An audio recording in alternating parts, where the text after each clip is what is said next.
Chers frères et sœurs, bien-aimés dans le Christ,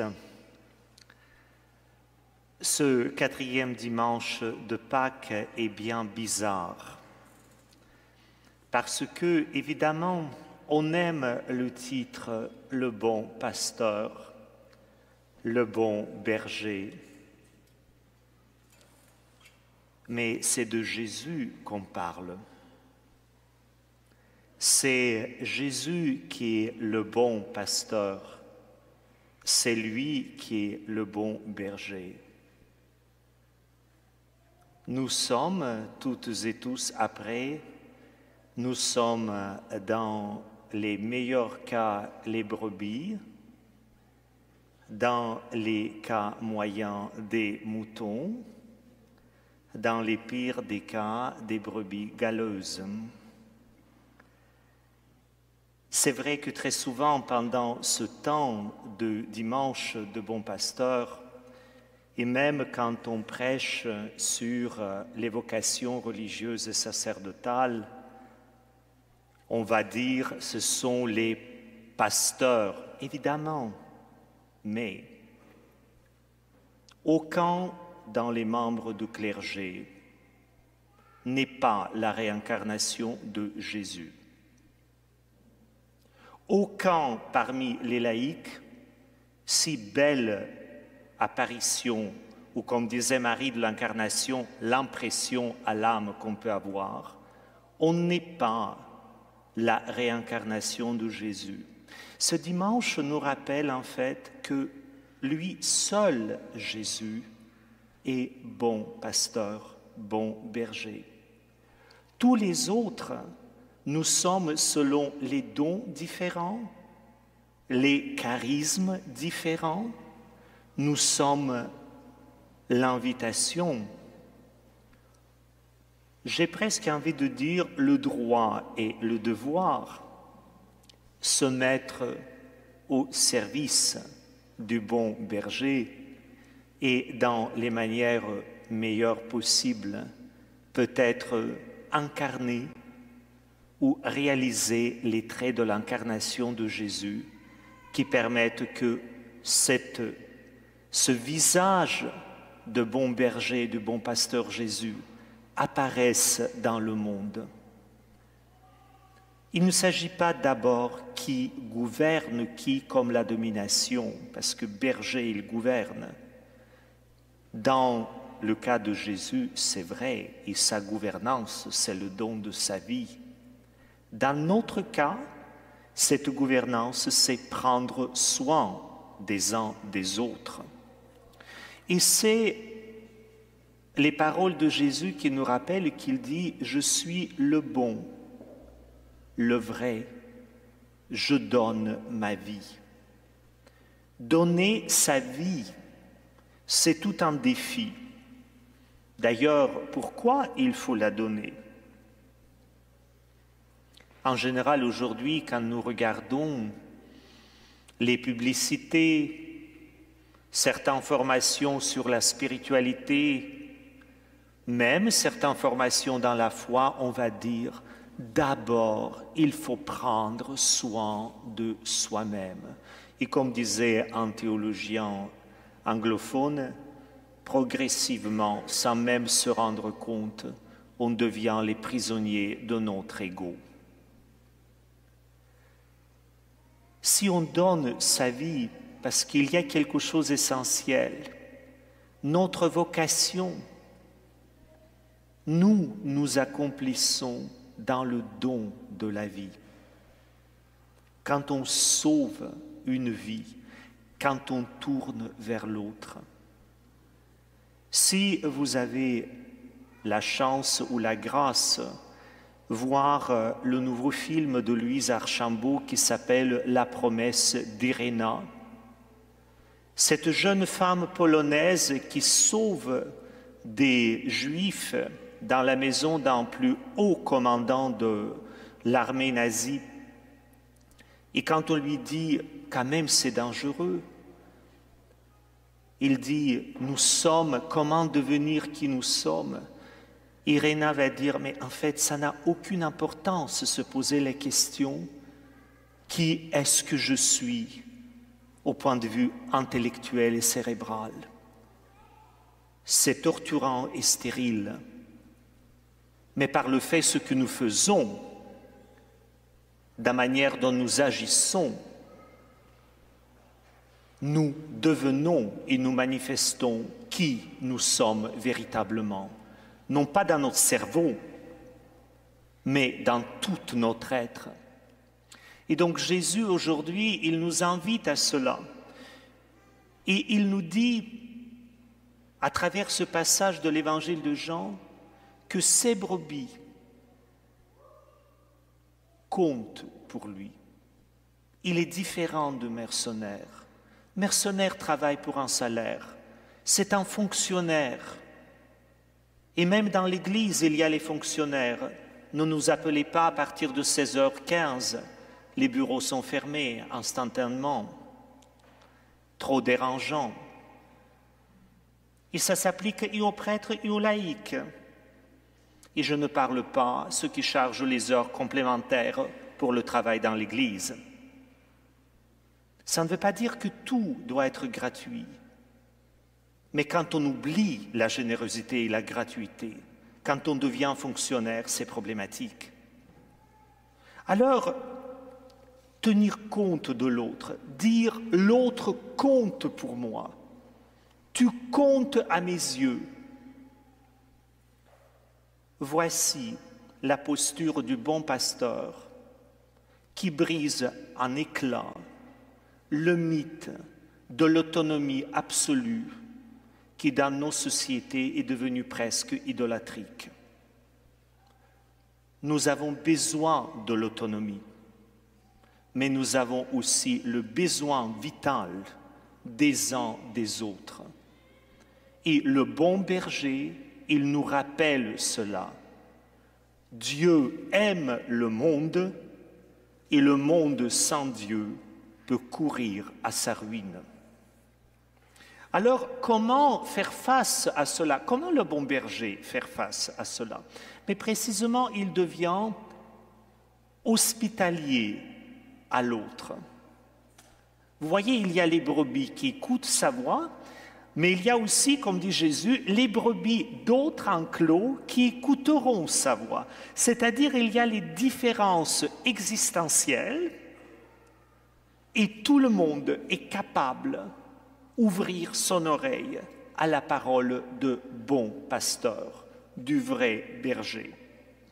Quoique, vous savez, quand on parle de différence et de rapport à la différence, ce qui d'ailleurs toute la vie de Jésus est manifesté, il ne faut pas confondre d'être hospitalier et devenir l'otage de l'autre, ou prendre l'autre en otage. D'ailleurs, vous savez, le mot hospitalité et otage viennent de même racine. Tout dépend du temps, de l'espace et de la proportion. C'est d'ailleurs, c'était la réflexion de l'actrice du film La promesse d'Héréna, Sophie Nélis, qui était à Québec, et on a échangé quelques mots, et j'ai dit, vous savez, Sophie, parce qu'elle disait comment rester soi-même dans cette différence. J'ai dit, peut-être nous devons nous rappeler la grande sagesse de la tradition de Jésus, qui dit, il faut toujours tenir compte de l'opinion de l'autre. Il ne faut jamais devenir le prisonnier de l'opinion de l'autre. Et donc, écouter, mais pour écouter, pas pour d'abord convaincre et vaincre, pas pour, pendant que l'autre parle, élaborer déjà ce que je vais répondre, mais écouter. D'ailleurs, Jésus, dans ce passage de l'évangile de Jean, révèle que cette posture d'écouter est l'essentiel pour le disciple. Mes brebis écoutent ma voix. D'ailleurs, la prière que tout juif récite 3 fois par jour, écoute Israël. Dans cette posture d'écouter est caché le secret de notre existence, de notre bonheur et même probablement de l'amour. Écouter. Or, écoutez la voix. Si je vous ai demandé pour 4 minutes faire le silence, vous savez d'abord quand il y a le célébrant qui fait le silence pendant 30 secondes, ça va encore. Quand il fait ça pendant 1 minute, est-ce qu'il s'endormait? Et quand il fait pendant 2 minutes et demie, est-ce qu'il est mort? Cette posture d'écoute est essentielle. Ça ne veut pas dire qu'il faut devenir muet, mais il faut prêter vraiment l'attention à l'autre. Et c'est dans cette attitude d'écoute se trouve probablement le pas pour découvrir que Saint Jean dit dans la 2e lecture, on découvre que nous sommes les enfants de Dieu, que nous sommes aimés. Chacun et chacune. Et le 2e, Saint Jean dit, mais nous verrons tel que Dieu est. À partir de cette écoute, à partir de l'oreille, s'ouvrent nos yeux. Je pense dans cette posture se cache un des grands défis d'évangélisation, aussi on devrait dire le défi missionnaire, et pour les religieux, religieuses, et pour les prêtres, et pour les diacres permanents, les diacres transitoires, comme on les appelle, ou même pour tout baptiser.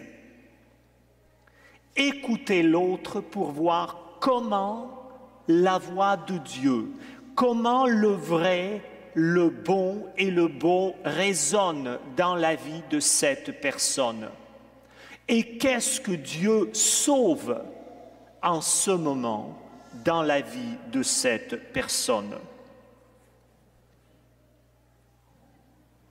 Et quand on écoute comme ça, quand on regarde de cette manière, vous savez, on regarde le monde réel, pas le monde imaginaire. Très souvent, nous préférons vivre dans le monde imaginaire les beaux pasteurs de l'Église, de la société, et on découvre récemment que, bon, les beautés, tout est relatif, tout dépend où on se place. On vit dans le monde imaginaire de laïcs toujours formés, merveilleux. C'est vrai dans certains cas et ce n'est pas vrai dans d'autres. C'est pour cela, si on comprend que nous devons vivre dans le monde tel qu'il est et pas tel qu'on le brasse les images qui ne correspondent à rien, nous pouvons comprendre en fait la première lecture d'aujourd'hui. Pierre dit à l'Assemblée, « Vous avez fait souffrir Jésus, vous l'avez crucifié, et tout ça était injuste. » Vous savez, ce n'est pas gentil. Sauf que précisément, il y a une différence que nous devons aussi entendre et comprendre. C'est que Pierre n'accuse pas. Il trace le portrait, ce qui est réel. Et à partir qu'il trace cela, il va dire oui, ça existe, mais ne vous inquiétez pas dans le sens ne vous culpabilisez pas à l'infini, ne tombez pas dans le désespoir, parce que Dieu, en se révélant en Jésus, a pris soin de ces réalités. Ce que veut bien dire, chacun et chacune d'entre nous peut confier, j'ai presque envie de dire, doit confier nos réalités les plus douloureuses et difficiles à Jésus-Christ pour que lui, parce que personne d'autre ne pourrait pas, mais que lui puisse sauver cela. Ça demande beaucoup de franchise dans la prière, mais il ne faut jamais oublier que Dieu nous aime, il nous connaît, et nous, en aimant Dieu, pourrons le connaître, et en aimant les autres, pourrons le connaître. Comme disait la grande sainte de Québec, Marie de l'Incarnation, c'est en vous aimant que je vous connaîtrai. Alors, la vie religieuse et les vocations sacerdotales dans tout cela. Mais la vie religieuse révèle précisément, comme la vie sacerdotale, que tout n'est pas pareil dans la vie. Il y a des hommes et des femmes qui cherchent Dieu de tout son être et pour cela nous font signe que ce monde-là est un monde qui passe. C'est-à-dire, c'est un monde qui a de valeur, qui a plein de beauté et que Dieu aime. Mais ce monde passe. Et en même temps, ce monde, c'est un monde que Dieu sauve. Et en plus, nous allons dire pendant la prière que ton règne vienne. Le bon pasteur, le vrai berger, nous dit que le règne de Dieu, ce n'est pas dans 5 ans, dans 10 ans ou au moment de nos funérailles. Le règne de Dieu, par le fait que Jésus s'incarnait, mort et ressuscité, est déjà là. Et nous sommes toutes et tous invités à participer à la construction, à l'avènement de ce règne. Et les personnes qui se consacrent tout entier à Dieu, c'est un signe. S'il n'y a pas de signe, on pourra oublier facilement. Mais le pire, ce qu'on oublie de temps en temps, et nous avons une responsabilité vis-à-vis de cela, Dieu fait toujours signe au monde. C'est-à-dire, Dieu n'a jamais arrêté d'appeler les hommes et les femmes se consacrer à Dieu, à lui entièrement. Est-ce que nous voyons ces appels? Est-ce qu'on les encourage? Est-ce qu'on les accompagne? Peut-être juste par la prière. Peut-être juste pour dire, ça vaut la peine d'essayer. Si ton cœur te dit que c'est seulement de cette manière, en aimant Dieu de tout ton cœur, de toute ton âme et de tout ton être, tu pourras devenir toi-même et prendre soin des autres. Alors, en ce 4e dimanche du bon pasteur, du vrai berger, demandons nous ouvrir les oreilles, nous ouvrir les yeux pour reconnaître les multiples vocations dans l'Église et prêter une attention particulière aux vocations religieuses et sacerdotales. Mais ça tombe bien aussi parce que aujourd'hui, en ce 4e dimanche de Pâques, l'Église diocésaine dit un grand merci à tout bénévole, hommes et femmes qui s'engagent dans l'Église. Voilà une autre manière de reconnaître les soins des uns des autres. Alors confions-nous au Seigneur et demandons-lui, comme un bon berger, nous guider toujours et nous découvrir ce que nous devons faire, à quoi nous sommes appelés à être.